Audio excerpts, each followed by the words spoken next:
Hi everyone, my name is Wojciech Mazur. I'm a Scala compiler / tooling engineer working in VirtusLab. I take part in multiple open source initiatives to which I'm kindly being paid for, so it's great. So you can find me, for example, in the ngFlows Gazelle CC. I was invited to help with that recently, also maintain the rules Scala. And Scala is actually my main language, as you can guess from the title.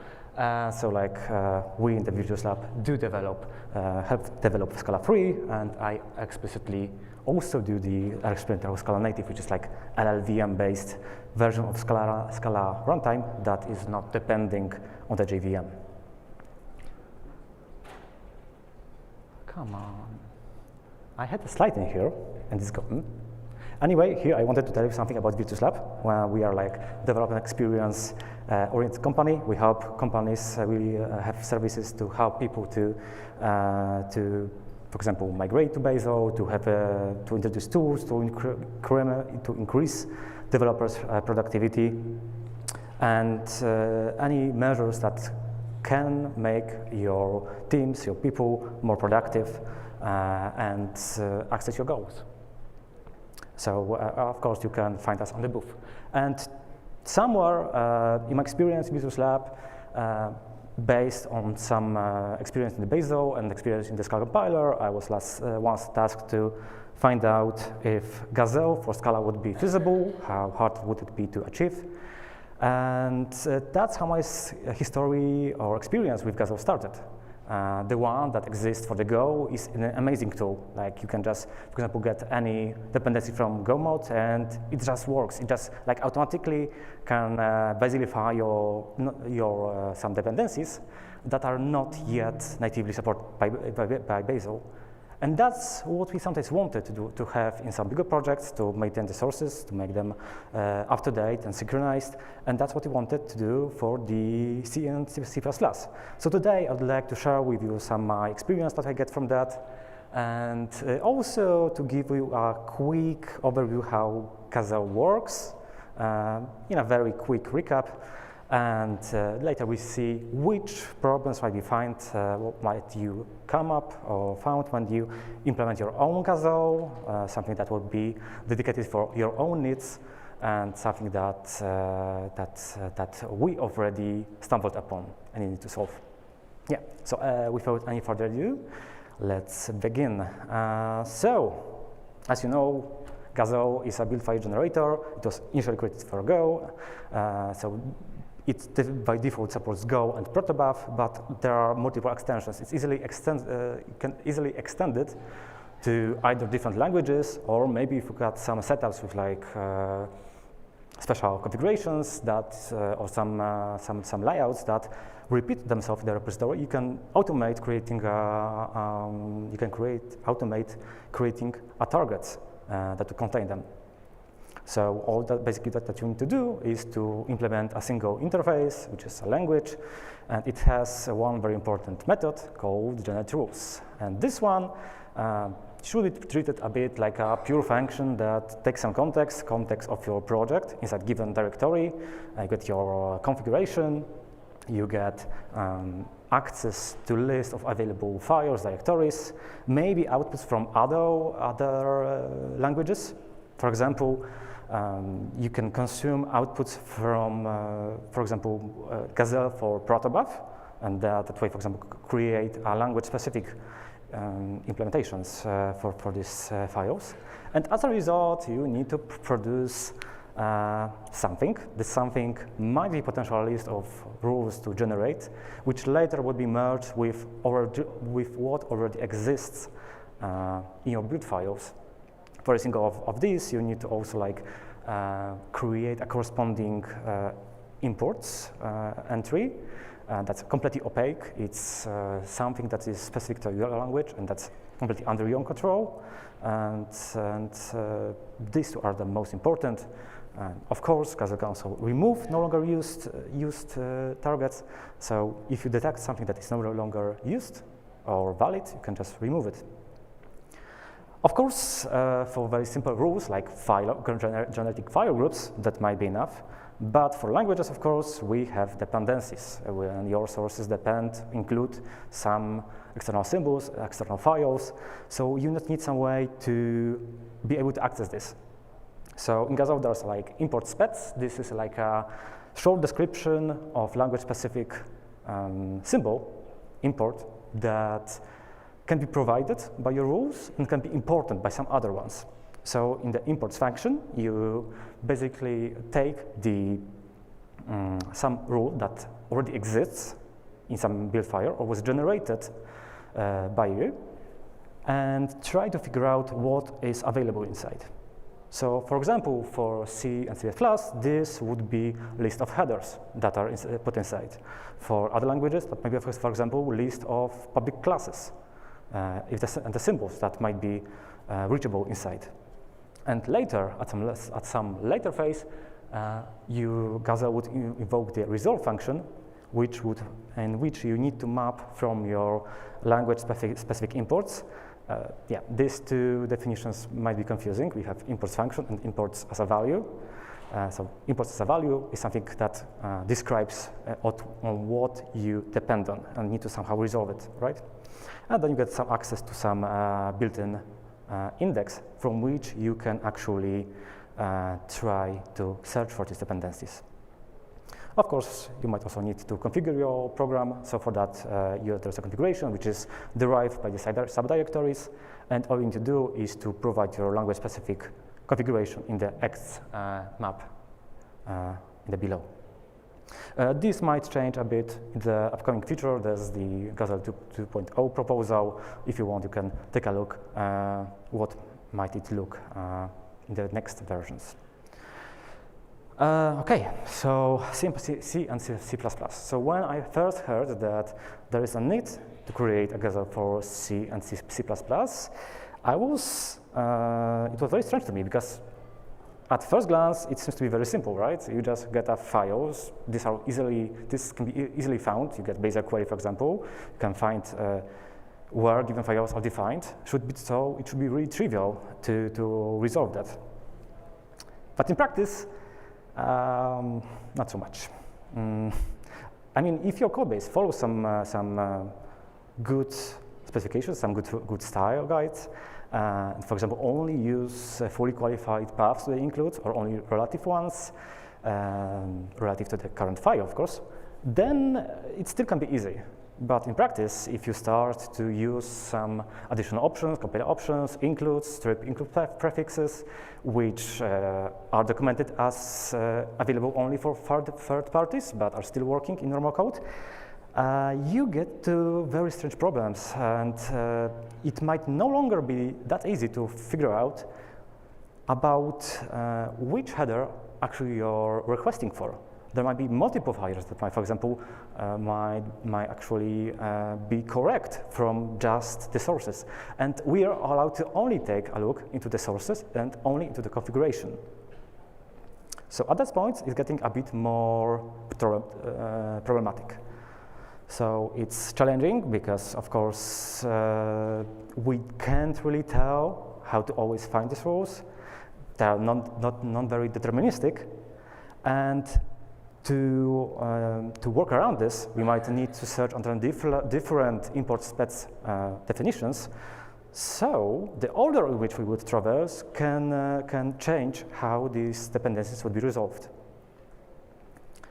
Another problem, for example, could be non-idiomatic layouts. So for example, you have some project that's being migrated from CMake, and they decided to have include directory for public headers and some completely different named directory only for the actual implementation. So when Gazelle would enter each of these directories, a very single one of these looks completely valid, because you can have header-only libraries, or you can have just a sources without headers. It's allowed. It's maybe not easy to read or understand when looking at the code, but it's correct, right? And this has some problems, because, for example, even if you would create rules for each of these, later we, of course, try to resolve the dependencies in some way. So now, if you would resolve to the target defined in the include directory would have only the headers, no implementation.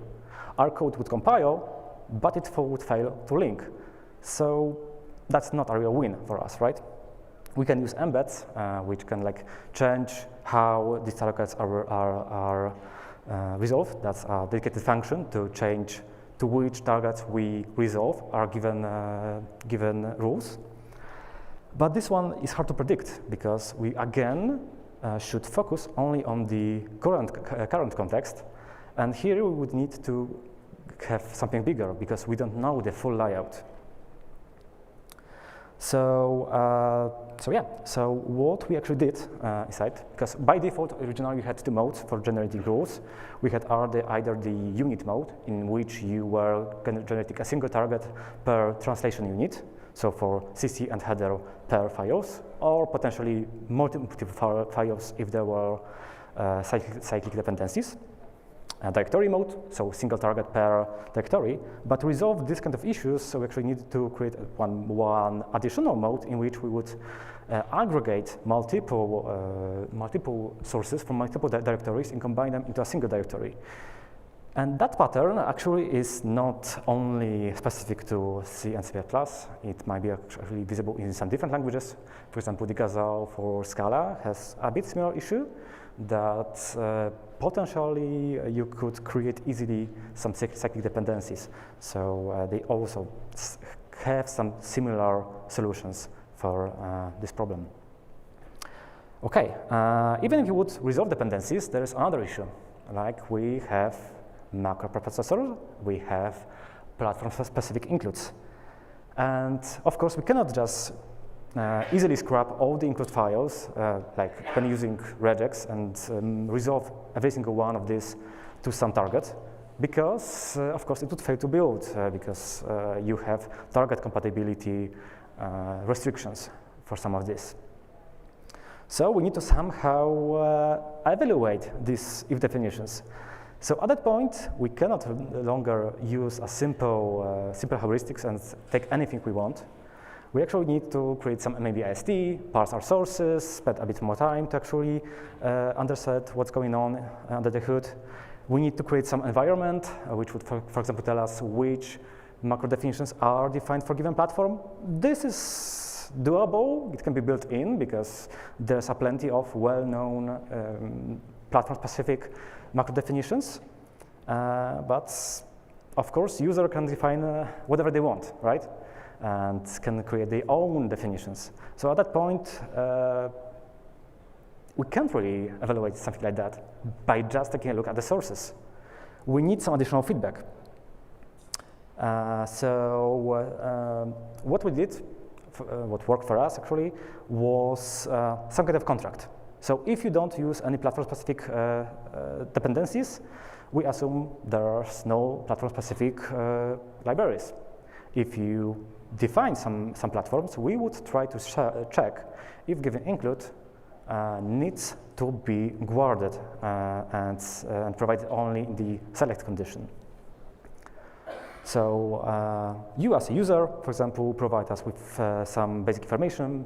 For example, the label to the constraint that will be used in the select, some architecture and system operating tuple on which we can, for example, later provide you with some well-known values, the defaults, and you can provide us with your custom macros that are well-known and that you control.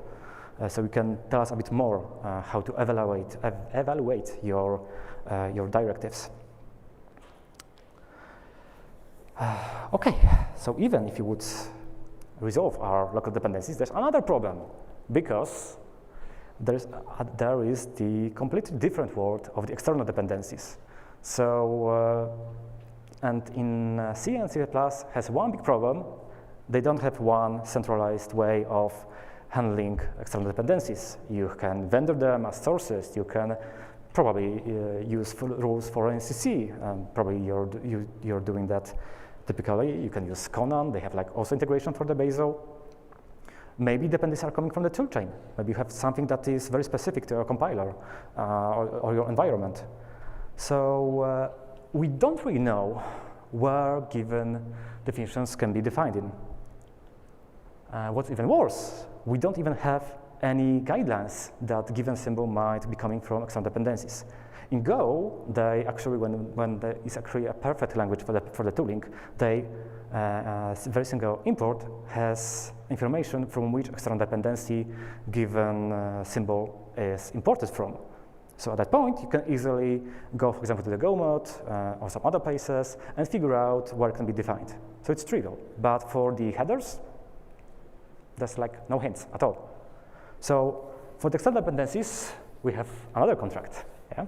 So we can provide you with some built-in index that we have created on our own. We scrapped Bazar Central Registry, we took all the CC libraries that were defined, we've checked which headers are available, and created some simple mapping between include paths and which given headers can be made available to targets in which they can be resolved. But this one is not that perfect, especially because it's related to some Bazar Central Registry. You have completely different dependencies that we don't know about. So for example, we have some built-in indexers for rules for NCC, which basically runs Bazar query, search for a very single usage of CMake targets, and tries to resolve all the files that are part of its actions, of its inputs. We have something similar for the Bazar mode, for the Conan, so we can create quite accurately some mapping and resolve it.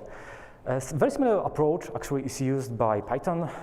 They also have a way of indexing dependencies, which can be then later to quickly resolve which external dependencies are provided by what external targets. Yeah, so we are now in the language of the world of the file-based headers. File-based language.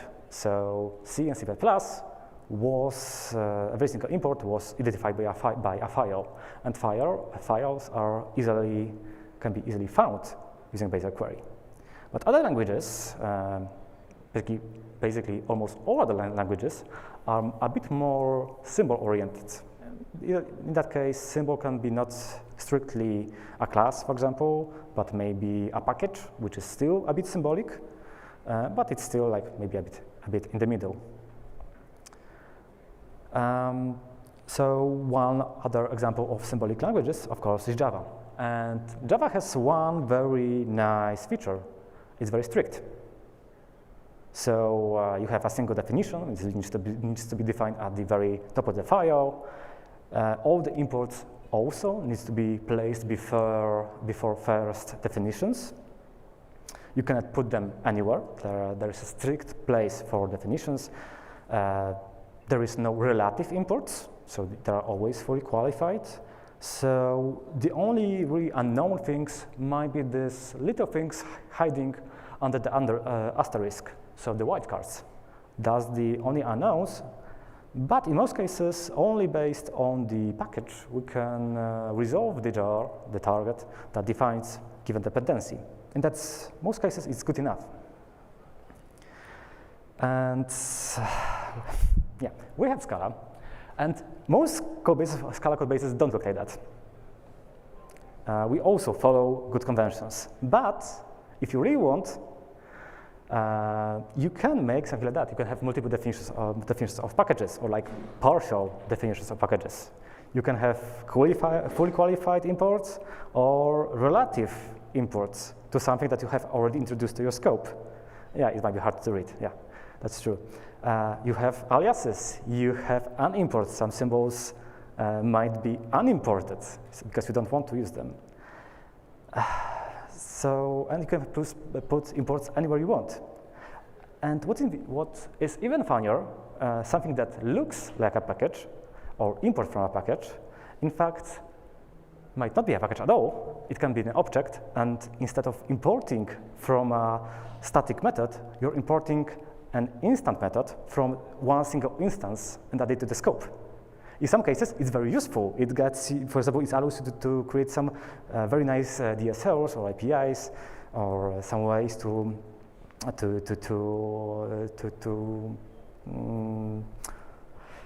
to create quizzes. So we can, like, for example, try and test your colleagues to if they understand what's going on at all on the screen.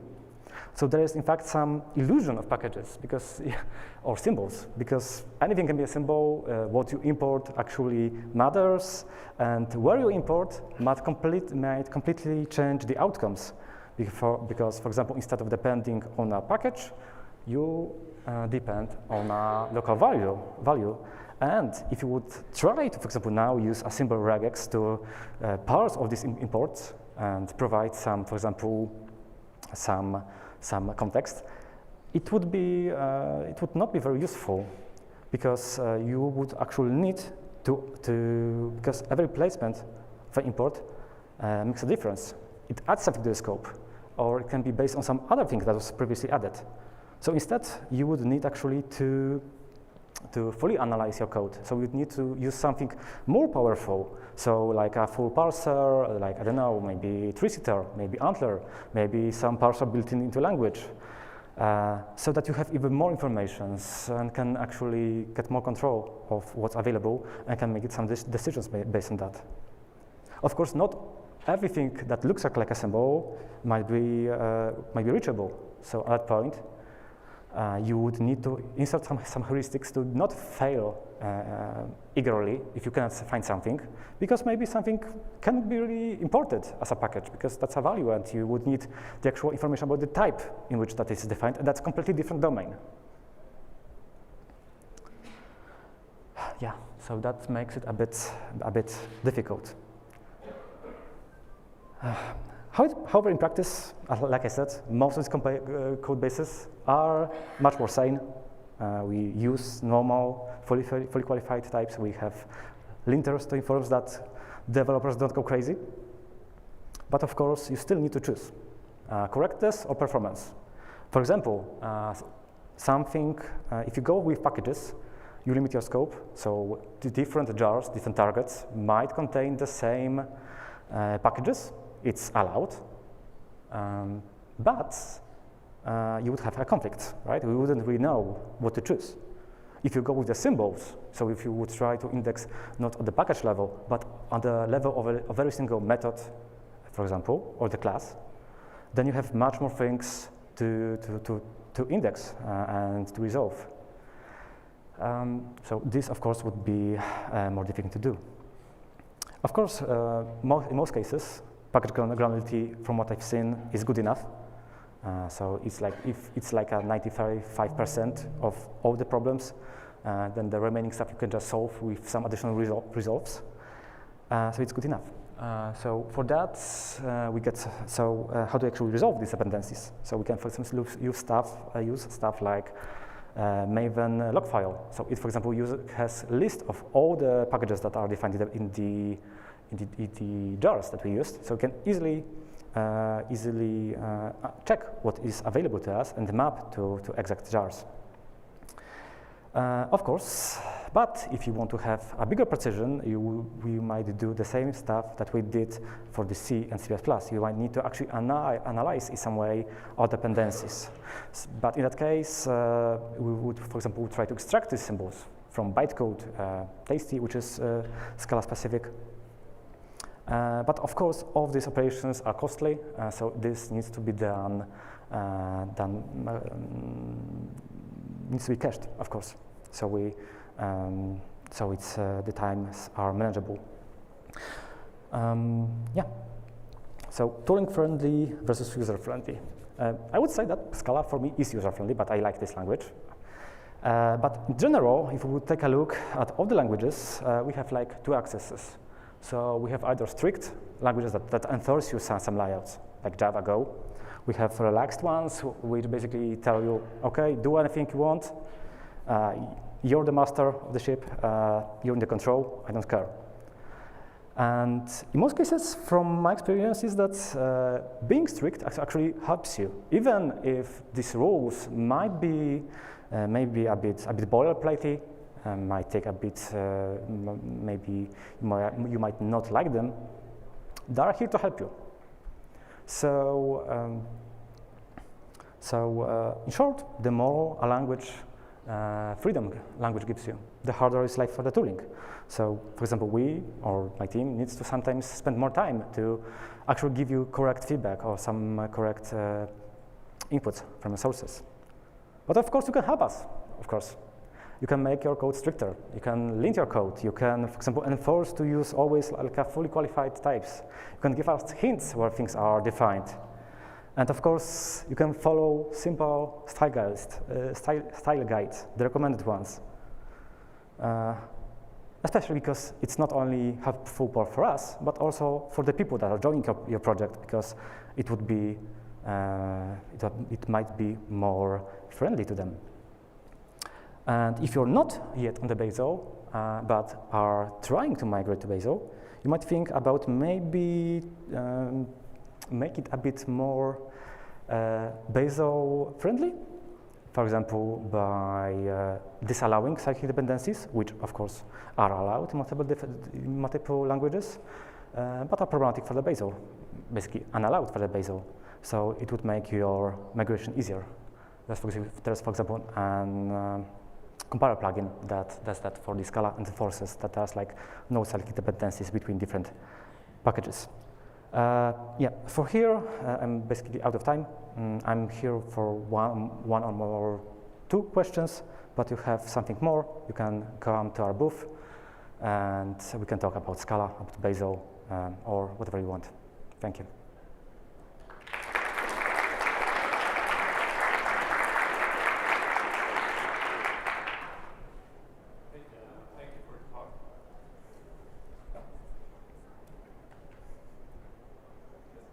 Hello? Okay. Thanks for the talk.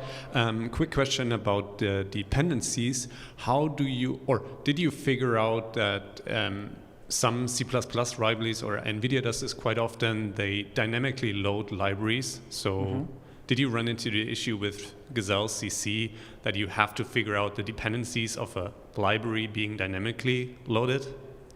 No, not really. And I would say that's not really a scope for the Gazelle, in my opinion. Because Gazelle is based on the scope of the sources. If there is something is not present in the sources, we can't really have any context to provide that. But you, as a developer, if you know that something might be needed, you might create some rules, some hints to help us. But I don't think that it would be really manageable to do it. I mean, if there were, for example, some hints from the, let's say, some comments in the code, some like pragmas or whatever, this potentially can be parsed. We can, for example, analyze them and assume, okay, yeah, we might be using this dependency, but no, there's nothing yet built in like that. Okay. Maybe a follow-up question since nobody is showing up. For tests, developers also sometimes need some data dependencies. Is this also something a developer should specify manually, or is this something you can parse, identify with Gazelle? Yeah, so we can identify the sources as a sources, sorry, tests as a sources. So we know that, for example, something, if you follow some conventions that you, I don't know, like finish your file name with a test, or it's placed in the test directory, we know that it should be produced as a test target. But we don't set the data. Data is something that is not managed by the Gazelle. I don't think it's managed by the Go Gazelle. In theory, it can be done, but again, it might be problematic to get enough context to resolve data, because this one, of course, yeah, it can be part of the code, especially if that's like a literal path or something like that. So we can deduce something. But you know, as soon as you, for example, start to concat to strings, it's almost very hard to figure out what do you actually mean. So no, so we cannot find this.